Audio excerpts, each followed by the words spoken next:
여기 배당주 분석하는 유튜버가 있습니다. 52주 최저가를 기록한 주식입니다. 저평가 구간에 진입했습니다. 매수 시작하기 좋은 배당 주식이라고 생각합니다. 과연 어떤 종목일까요? 오늘도 황금 거북이와 함께 공부를 시작해 보겠습니다. 꼬북꼬북 가시죠. 매출액이 상승하는 주식은 좋은 주식일 가능성이 높습니다. 하지만 5년 동안 매출액에 큰 변화가 없다면 그건 좋다고 보기가 어렵겠지요. 그래도 2023년에는 매출액이 상승했다는 것은 좋은 소식입니다. 5년 연속 영업이익의 단기 순이익은 잘 기록하고 있습니다. 영업이익률도 10%에서 29% 사이로 보통 수준이지요. 2018년에는 영업이익률이 좋았는데 2023년으로 갈수록 영업이익률이 하락하는 것은 아쉽습니다. 최근 분기 매출액은 다행스럽게도 상승 추세입니다. 그리고 최근 분기 모두 영업이익과 단기 순이익을 기록 중입니다. 2023년 4분기 예상 수치도 좋습니다. 전년 동기 대비 2023년 3분기 매출과 영업이익이 모두 상승했네요. 주가가 하락했다면 다른 요인이 있었을 것입니다. 이 주식은 5년 평균 ROE가 10% 이상입니다. 그럼 미래 성장성이 높은 주식일까요? 뒤에 부분을 확인해 봐야겠습니다. 이 주식은 재무 안정성도 좋습니다. 부채 비율도 낮은데 유보율도 3년 동안 꾸준히 높아집니다. 2023년 3분기 기준 부채 비율은 27%이며 유보율은 2000%가 넘네요. 좋은 재무 안정성을 가진 주식입니다.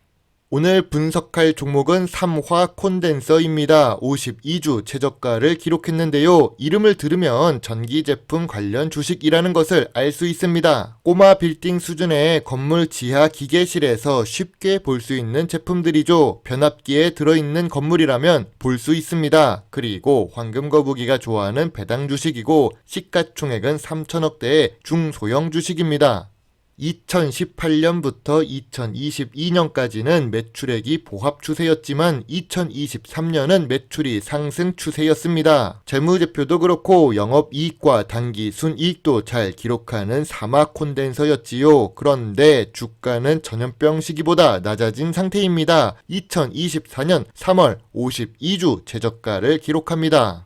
사막 콘덴서는 1956년에 설립되었습니다. 오래된 회사는 오랫동안 생존할 만큼 능력이 있다는 뜻입니다. 그리고 국내 유일의 콘덴서 종합 메이커입니다. 국내 유일이라는 단어는 안정적인 수익이 있다는 뜻이죠. 그런데 주요 주주가 29%밖에 보유하지 않습니다. 경영권 방어가 될까 모르겠네요. 재무제표가 좋은 회사인데 신기합니다. 아무튼 유통 주식은 71%이며 외국인 보유 비중은 5% 이하입니다. 외국인이 이 정도 보유하고 있다는 것은 적어도 외국에 수출하고 있어서 사막 콘덴서를 안다는 뜻입니다.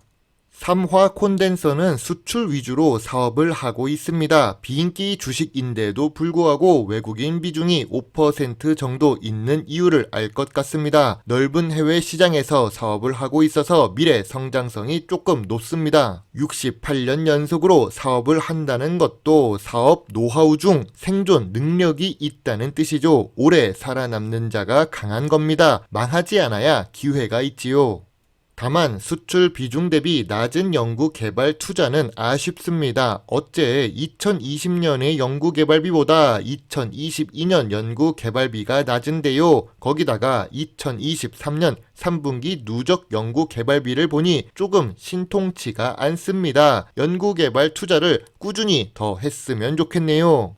그래도 나름 삼화 콘덴서는 비슷한 계열사가 있는 그룹 주식입니다. 대주주가 가운데 떡하니 버티고 있네요. 코스피 상장 기업이 3개 있으며 비상장 기업은 14개가 있습니다. 시가총액이 낮아도 코스피는 대단한 주식들이라는 점을 잊지 말아주세요. 삼화 콘덴서의 탑업인 지분투자 현황입니다. 삼화전자를 제외하고는 전부 단기 순이익을 기록 중인데요. 해외 법인도 작지만 조금씩 수익을 내고 있지요. 시가총액이 낮은 주식들은 자회사의 실적도 중요합니다. 삼화 콘덴서의 계열 회사인 삼화전기를 잠깐 보겠습니다. 시가총액은 1000억대로 소형 주식입니다. 그래도 연간 재무제표를 보면 적자가 없습니다. 다만 매출액은 보합 추세네요. 그래도 나쁘지 않고 2023년 1분기부터 3분기까지 적자가 없습니다. 괜찮은 계열사입니다.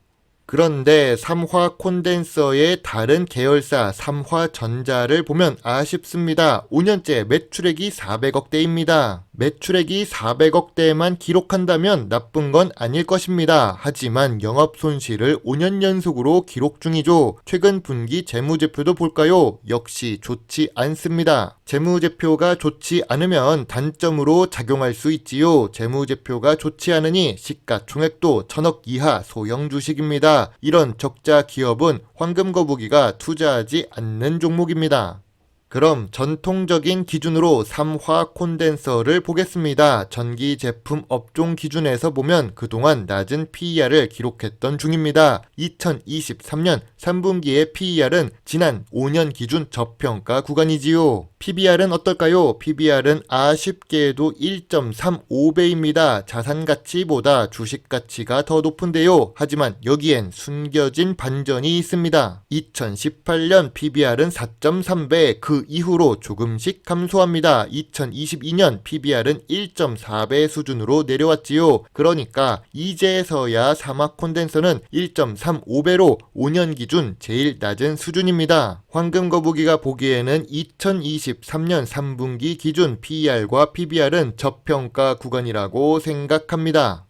황금 거북이가 좋아하는 배당 부분을 보겠습니다. 삼화 콘덴서는 배당 성향이 낮습니다. 10%에서 20% 사이를 기록하는 중인데요. 배당 수익률도 당연히 낮지요. 그러나 배당을 17년 연속으로 지급하고 있습니다. 배당 연속성이 있다는 뜻입니다. 또한 배당금이 작지만 미묘하게 상승 중입니다. 물론 더 커야 배당 매력이 높아지겠지요.